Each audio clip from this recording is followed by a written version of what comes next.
So the Nuclear Weapons Agency was breached amid massive cyber onslaught. Do you remember when the director of cybersecurity was like, yeah, this election was the most secure election in American history, and then Donald Trump fired them? Remember that? That was pretty fucking funny. Well, anyway, speaking of pretty funny, our cybersecurity is pretty garbage in this country, and outside agitators have been hacking into our nuclear department. So that's pretty cool. That's awesome. Congratulations to the Trump administration. So let's read this from Politico. The Energy Department and National Nuclear Security Administration, which maintains the U.S. nuclear weapons stockpile, have evidence that hackers accessed their networks as part of an extensive espionage operation that has affected at least half a dozen federal agencies. Officials directly familiar with the matter said. Again, it's a great, I'm glad that Donald Trump fired the director of cybersecurity. That was a totally not a partisan move. That was a totally not egomaniacal move. That was definitely logical, definitely factual, definitely is helping the security of this country by firing people that are in these positions and then leaving them vacant. I think the person in charge of the cybersecurity now is like some acting secretary or director or whatever, right? Who's never held like really any experience in this position, and now they're in charge of an entire fucking branch of government, right? That's great stuff. That's what the Trump administration is all about. They found suspicious activity in networks belonging to Federal Energy Regulatory Commission, FERC, Sandia, and Los Alamos National Laboratories in New Mexico and Washington, the Office of Secure Transportation at NNSA, and the Richland Field Office of the DOE, the Department of Energy.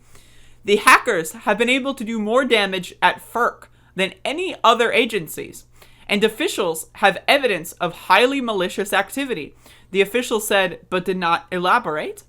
The official said that the Cybersecurity and Infrastructure Security Agency, which has been helping to manage the federal response to the broad hacking campaign, indicated to FERC this week that CISA, which I'm not sure, I think it's like cyber something, right? Cyber something, intelligence something, security administrator, something like that, right? Was overwhelmed and might not be able to allocate the necessary resources to respond. DOE will therefore be allocating extra resources to FERC to help investigate the hack, even though FERC is a semi-autonomous agency, the official said.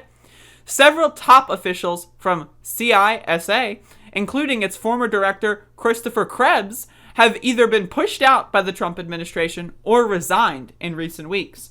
Now, again, a lot of people in the Trump administration, not just dealing with cybersecurity, have resigned in recent weeks over Trump's blatant attempt to steal the election. So it's pretty interesting that this is just, a thing that's occurring, right? Now, you can read the rest of this article yourself, but I got a little bit more I want to highlight here. So, the attack on the DOE is the clearest sign yet that the hackers were able to access the networks belonging to a core part of U.S. national security enterprise. The hackers are believed to have gained access to the federal agency's networks by compromising the software company SolarWinds, which sells IT management products to hundreds of government and private sector clients. So, this is another thing that's super interesting, is again, you got to follow the contracts here. Who is the government hiring to contract all of these, little bits of software and all that stuff that runs all of the national security apparandi, whatever, right, in this country? And they're very insecure. In this case, they're just very insecure, right? They don't really monitor this stuff. It's very out in the open, right? And again, when the Trump administration is firing people directly in the position of cybersecurity, right, that tells the rest of the world, hey, the U.S. is weak right now. It's not like Donald Trump can go on a temper tantrum in a vacuum and it's on a TV show and it has no bearing on the actual world that we live in. When Donald Trump goes on a temper tantrum, it has real life effects. People in other countries see that. They see the temper tantrum and they're like, okay, that's pretty cool. When can I steal some shit from the United States, right? And can you blame them? Can you blame them? Seriously, it's a good idea, right? Can you blame them? When Donald Trump's going out there and making it easy, honestly, We deserve it. We deserve it as a country. If Donald Trump is able to just inflict massive damage on this country with overnight in a lot of these instances, right? The country must have been dumb to begin with.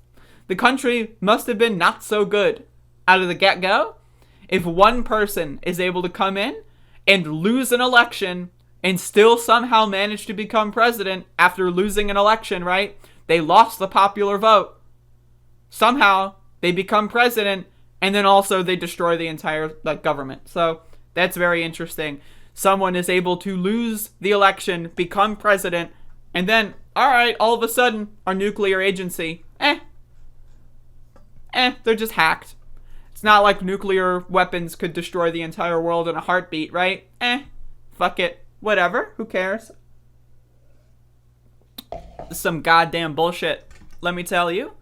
And it's unfortunate. It's really, really, really unfortunate. I do have to say. It's extremely unfortunate. So, what are you gonna do?